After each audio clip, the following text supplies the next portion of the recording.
Hi, I'm Pri with Free Tours by Foot Dubai, and today I'm bringing you to the heart of Old Dubai, the Al Fahidi Historic District. I'm standing outside the Arabian Tea House. It's a very popular Emirati cafe, and this is also the location where we meet to start our signature Old Dubai tour.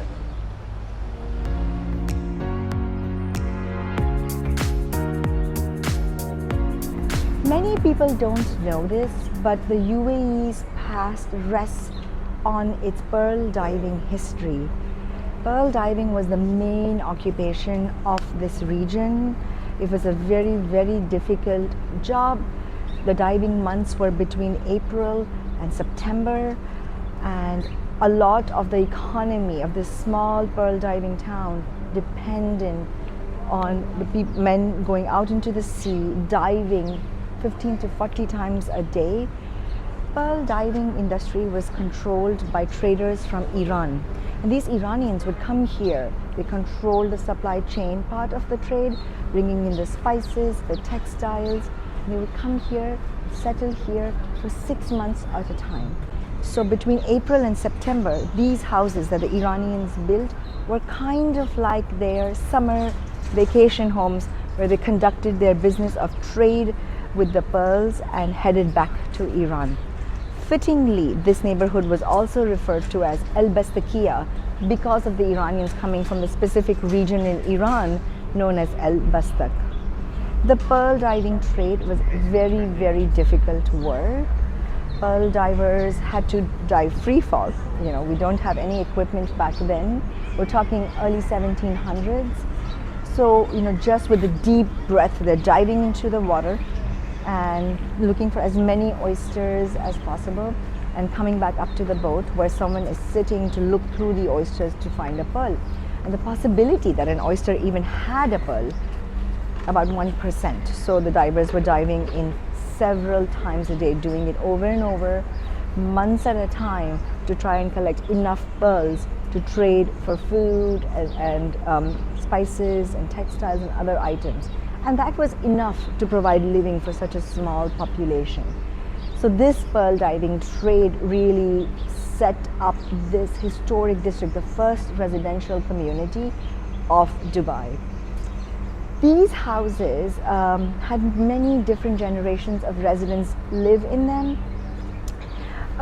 Started out with Iranians, Emirati families, blends of Iranian and Emirati families, and also Indian families.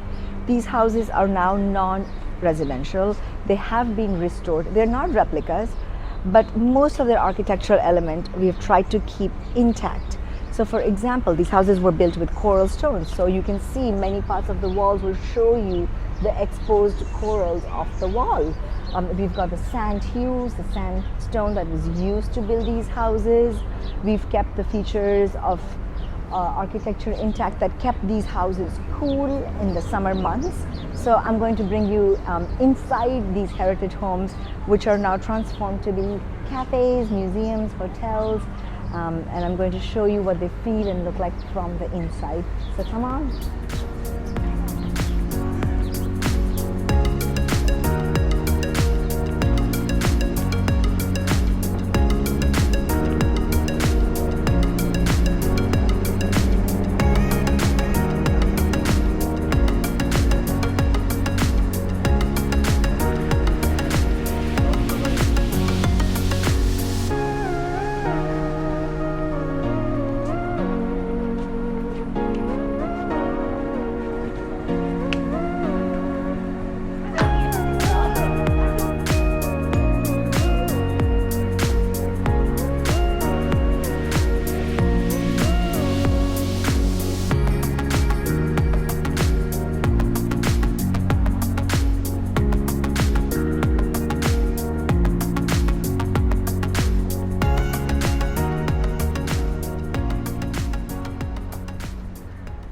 You can see a nice panoramic view of this district, Al Fahidi Historic District, from here.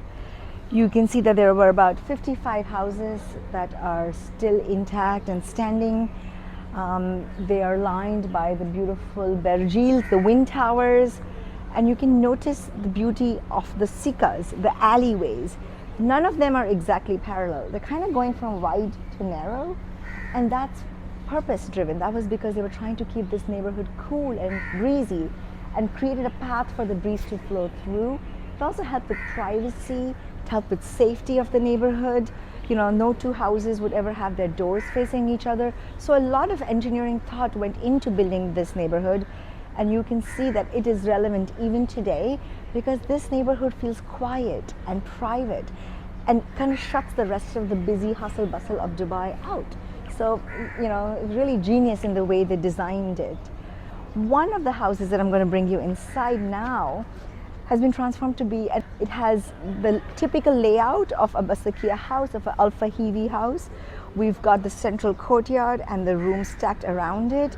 These rooms are, of course, now hotel rooms, so guests can check in into these rooms. Really beautiful layout, amazing art collection. To start off, I want to point out that an artist used cycle handlebars to create these two vases that adorn the entrance of the hotel. So these are abandoned cycle handlebars that come together to create this piece. Follow me inside to get a sense of what the hotel feels like.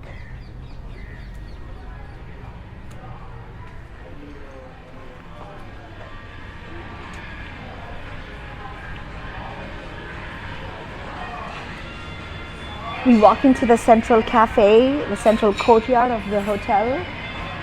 My favorite here is the XVA thali for lunch. It's a great assortment. If you come here, order that. We've got a 1952 banyan tree in the center.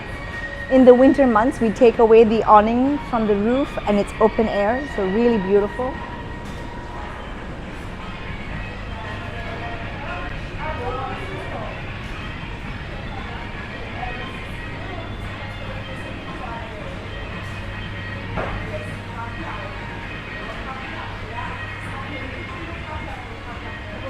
Guests always get a kick out of this quote, let them eat art, and I say, why not? This is the art gallery of the hotel, and they switch out the artwork every 3 or 4 weeks. This is the current show. It's a collection of photography works from 3 different artists. Really powerful.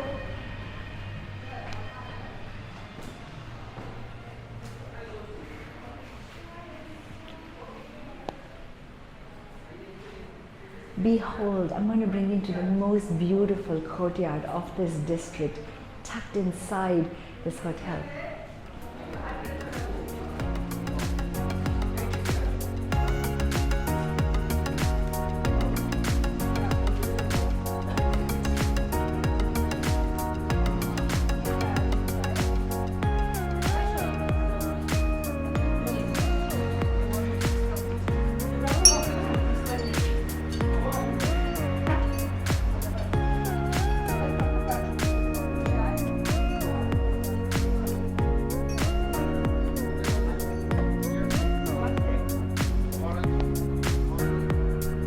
We're headed next to the coffee museum. One of the houses has been transformed as the custodian of all things coffee. This house explains to us the close relationship of coffee with Emirati culture and Emirati spirit of hospitality. And this is also where you get to try some amazing varieties of coffee. So I'm really excited to bring you inside.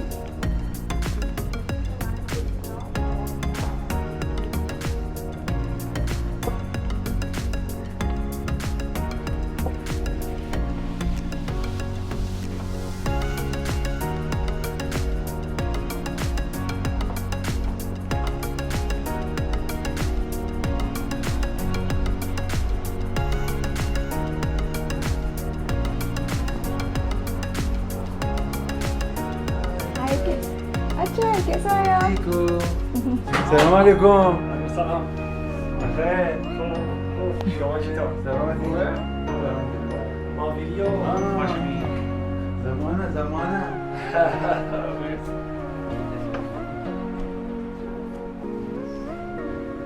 I am also with camera. Yes.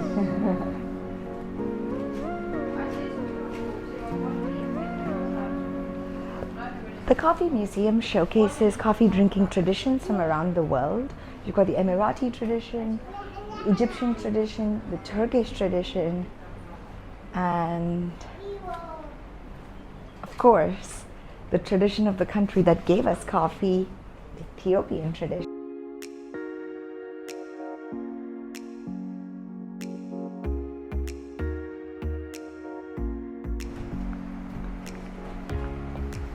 Emirati coffee is very unique. To many guests, it tastes like tea.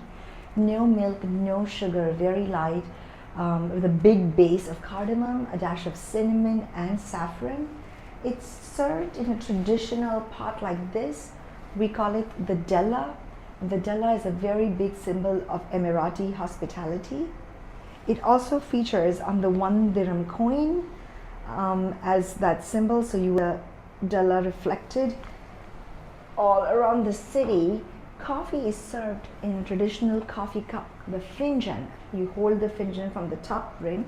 Coffee is always poured only up to half of the finjan, and the idea is that you sip piping hot coffee, and you do that 12 to 15 times in a day. That's what Emiratis would typically do. And in the Coffee Museum, you get to try this coffee. But if you book our tour and come on the Old Dubai Historic Walk with us, we are also going to pop out a little traditional box and make you try some delicious Emirati dates with your coffee. Coffee and dates go hand in hand. You take a bite of coffee, take a bite of the date, it gives you that dash of sweetness. Sip some coffee, have some dates, and that's how a day is spent in the UAE. The Coffee Museum is a multi-story house. There are also art and artifacts upstairs, but what is interesting here, suspended from the roof, are flags of different countries that produce coffee. Of course, we've got Brazil, Argentina, we've also got India. You know, India produces a lot of coffee. Yemen, with the port Makkah, the famous port that was used to ship coffee into Europe. That's how we got the terminology around coffee, mocha, mochaccino, coming from the port in Yemen, Port Makkah.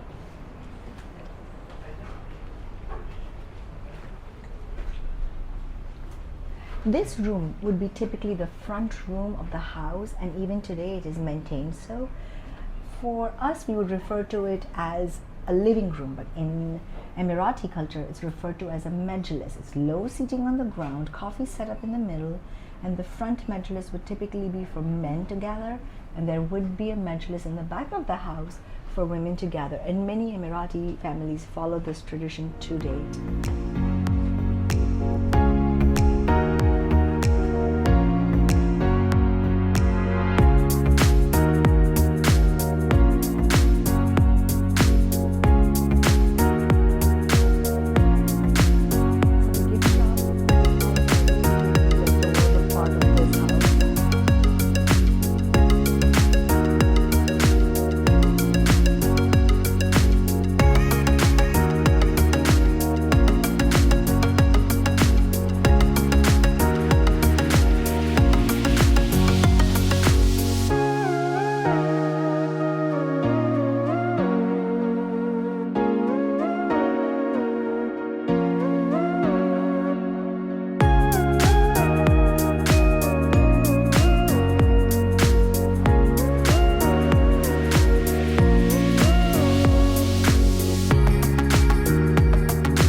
I'm going to bring you inside Dar Al Nadwa. It's another restored home which is used for many official meetings, but also open to guests to visit.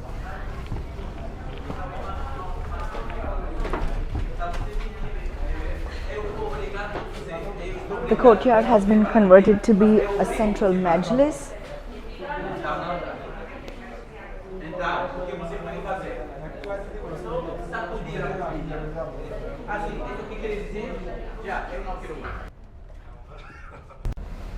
Doors were an important part of the architecture of the houses in Al Fahidi. You can see they were made of really ornate, thick, heavy wood that would have to be imported in. It was like this wealth status of the family living inside this house to have a big, heavy door. And it was, this symbol has been prominent even today in houses of prominent Emirati families. You can see that this door in itself is quite large and would be difficult to operate on a daily basis. So we have now carved out what is very quintessentially Emirati, is a door within this door. This door would be used 99% of the time. It served many purposes. First of all, it kept the coolness of the house intact on the inside.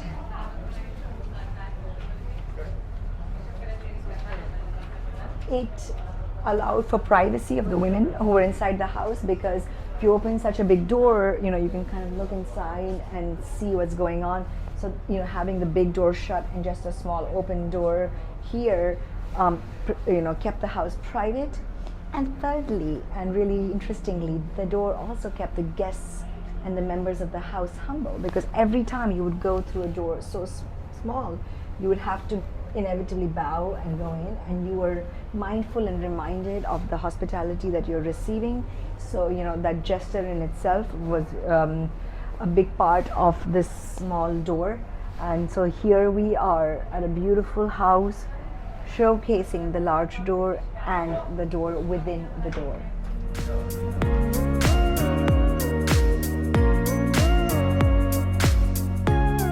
This right here is the picture perfect shot of this district. You've got the Berjils, the sand-hued homes, and then you've got the mosque and the minaret. So this is my favorite scene, the favorite part of the tour. It's always breathtaking to walk through here. Also, it's really fun for families with children, because we've got two of our favorite camels here who greet all guests to Dubai. Their names are Noura and Ashuf.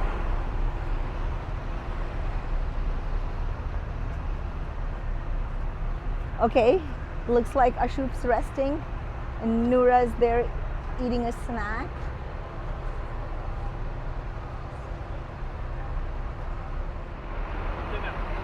Often you will also find our favorite falcon here to greet guests.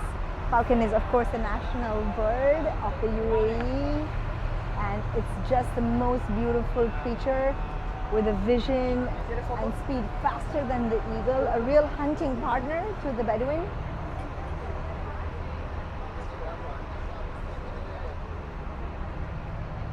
And we've got a recreated Bedouin tent to showcase how the desert nomads lived in the winter months in tents spreading out outside the tent. Very popular among tourists who come to this neighborhood.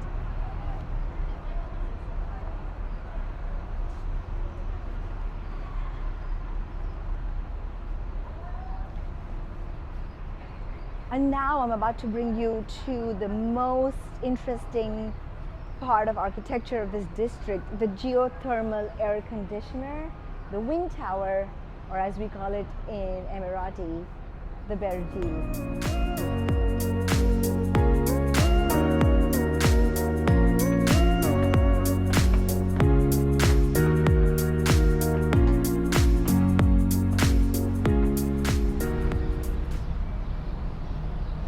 I'm standing right by a Berjil.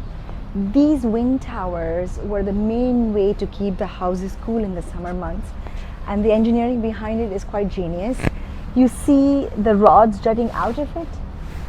Actually, the Berjil used to be hollow, and inside, using these rods, we would hang soaked wet fabric. And as the breeze rising from the ocean, which is right next to us, passed through the Berjil, through this wet fabric, it would get just a tad bit cold. Cold air is heavier, it's denser, it would sink in the house, go through the corridors of the house, this cool breeze, heat up and come back because hot air rises. So cold air is getting pushed in, hot air rises, cold air going in, hot air coming out. Voila, air conditioning. The Bergil is such a quintessential part of Emirati architecture. We've tried to keep it alive. We put it as a decoration, as an adornment over buildings throughout the city, at Expo, at fancy hotels. So next time you see something like this when you're driving around Dubai, you know the origin and the history and the power of the Bergil.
Right here we have the historic wall of Old Dubai, built in 1800. This wall piece is a small remnant of the original wall, built in, again, gypsum, coral stone, sandstone. This wall protected the district of Bastakia, Al Fahidi district. You can see it runs like this, and a larger part of the wall is around the Al Fahidi fort and wraps around, and one side has the creek, which is the natural border for this district. The wall of Old Dubai prevented this district from attacks for the pearls that were inside the house, and kind of kept this neighborhood private and secure. You can also notice that the level of the wall is below by a few feet, and that's because when we restored the neighborhood, we had to put in a new floor to lift it up a little bit. So the original depth, the original floor was below. That's why the wall goes down. And here is a nicely restored part of that wall. I also want to point to you this beautiful mural on the wall. This art piece showcases the past and the future of the UAE, how fast it has modernized, how fast the country has gone from being a desert Bedouin town to one of the most popular destinations in the world in literally one generation.